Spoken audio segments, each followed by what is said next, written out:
nous sommes en compagnie de Nadine Bouys qui expose à la Célina Galerie à Luxembourg. Sculpture, qu'est-ce qui vous a attiré justement vers la sculpture?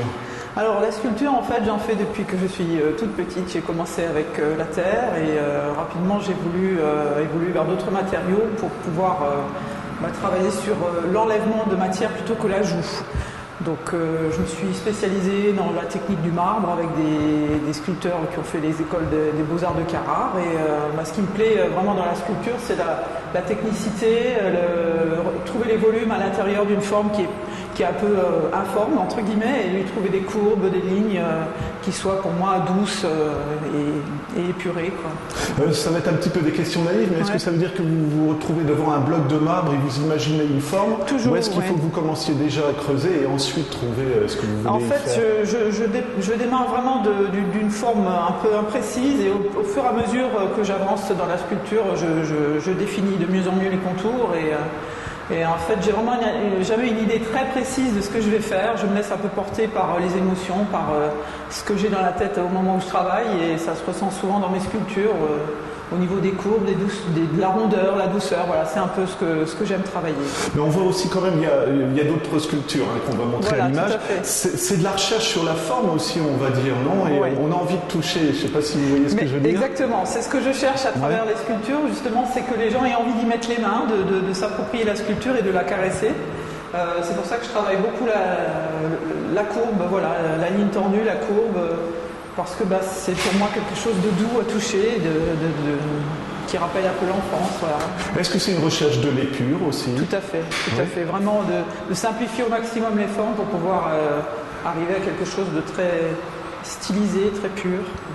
Ce que je trouve intéressant, vous pouvez nous parler, alors c'est des oiseaux, j'imagine, qui sont juste là, mais justement il y en a différents, donc ça veut dire que, est-ce que c'est une forme qui vous plaît, que vous avez trouvé, est-ce que c'est un but que vous avez atteint et vous aimez le reproduire du coup? Exactement, en fait, la première sculpture donc, de oiseaux a été une sculpture faite dans du marbre. Et donc j'ai retrouvé ce côté très lisse tendu, très épuré, et la forme me plaisait tellement que je me suis dit je vais en faire toute une série limitée à 50, donc dans des couleurs différentes, dans des résines différentes. Et voilà, donc c'est pour ça que j'ai une petite troupe là, de volatiles, de 50 personnages. Qu'est-ce qui vous plaît justement? C'est la forme, encore une fois les courbes chez l'oiseau finalement, le cou, le bec, la tête? Pareil, voilà, c'est effectivement, vous avez tout dit, mais ce que j'ai essayé de lui donner aussi, c'est une attitude humaine, dans le port de tête, dans le côté un peu posé, d'une personne qui pourrait être assise, en train de réfléchir, de se poser des questions sur elle-même. C'est un petit peu, ce que j'ai voulu traduire dans ces oiseaux. Alors il y a d'autres sculptures, si je ne me trompe pas, il y a des bustes par exemple, des choses comme ça. Voilà. On dit toujours pour les artistes, le corps humain c'est un bon exercice de travail ou c'est au-delà de ça? C'est vraiment très... oui, il y a beaucoup de sensibilité à mettre à l'intérieur de ces sculptures et il y a beaucoup de travail sur le toucher en fait. Camille Claudel disait que les sculpteurs ont des yeux à la place des mains. En fait, c'est ça, tout se passe dans le toucher, dans le contact avec la matière. Et oui, on essaye d'atteindre le plus parfait, pur, le parfait.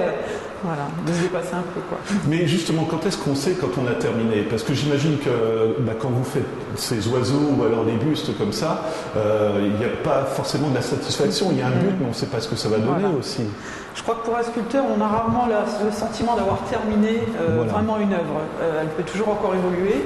Après, c'est l'œil, c'est la main qui va vous dire, à force de toucher à votre sculpture, que ça y est, vous êtes arrivé à ce que vous vouliez rendre comme effet. Et en général, c'est là qu'on s'arrête, mais on pourrait toujours encore aller plus loin et continuer à chercher. Et vous avez une tentation de temps en temps, quand vous êtes devant une de vos créations, de dire tiens, je retoucherai bien un peu? Ça m'est déjà arrivé, oui, de reprendre une pièce, mais ça reste assez rare. En général, je préfère m'arrêter là où j'ai décidé et puis voilà. Le marbre, pour quelle raison? Encore une fois, c'est parce que c'est doux à la base ou Parce que oui, c'est une pierre qui est très technique, qui effectivement est difficile à travailler, ça nécessite des outils pneumatiques, électroniques, etc. Et par contre, le rendu de la pierre, une fois qu'elle est lisse, vraiment c'est quelque chose de très doux, de très soyeux.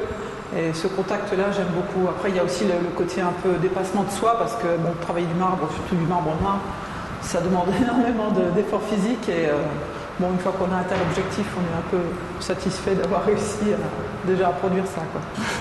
La rencontre avec le public, est-ce que c'est important pour vous ou est-ce que c'est d'abord un travail intérieur du coup parce que là, comme vous l'expliquiez, c'est quand même des recherches de forme que vous voulez privilégier. Tout à fait. Et après, vous attendez quelque chose du public ou vous l'offrez, on va dire? En fait, non, je l'offre au public. Après, chacun s'approprie les sculptures avec son ressenti. On ne peut pas espérer du public qu'il ressente la même chose forcément que ce que moi j'ai ressenti quand je les ai créées, mais en attendant, c'est intéressant de partager avec les autres et de voir un peu ce que les autres en pensent et ce que ça peut leur déclencher comme émotion en les regardant, quoi. Voilà. Enfin, une œuvre, il faut la montrer, il ne faut pas la laisser dans un atelier, sinon c'est trop dommage, quoi.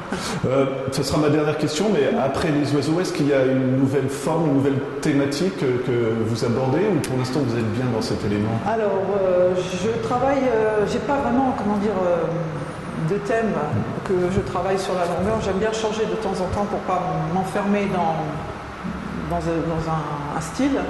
Et là, en ce moment, je travaille beaucoup sur les corps humains, les corps d'hommes. Donc, je suis en train de faire un buste d'1,20 m aussi, un peu dans ce style-là, qui s'appellera La Tentation de Christ. Et voilà.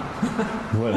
Donc, ça veut dire encore une fois toujours explorer, quoi, finalement. Voilà, toujours se remettre en question, toujours redémarrer. J'aime beaucoup redémarrer de zéro pour pouvoir justement me remettre dans les difficultés et vraiment essayer de ressortir à chaque fois quelque chose vraiment qui vient du fond des tripes, pas m'installer dans quelque chose de confortable, dans une forme que j'aurais déjà bien maîtrisée et puis pour laquelle j'aurais plus forcément le même engouement à la réaliser, quoi. Donc voilà, j'aime bien repartir à chaque fois de zéro sur d'autres thèmes, quoi. Voilà. Bah, je le rappelle, donc Nadine Bouis, si je ne me trompe pas, qui expose à la Célina Galerie à Luxembourgville. Voilà. Bah, merci beaucoup Nadine. Jusqu'au 30 novembre.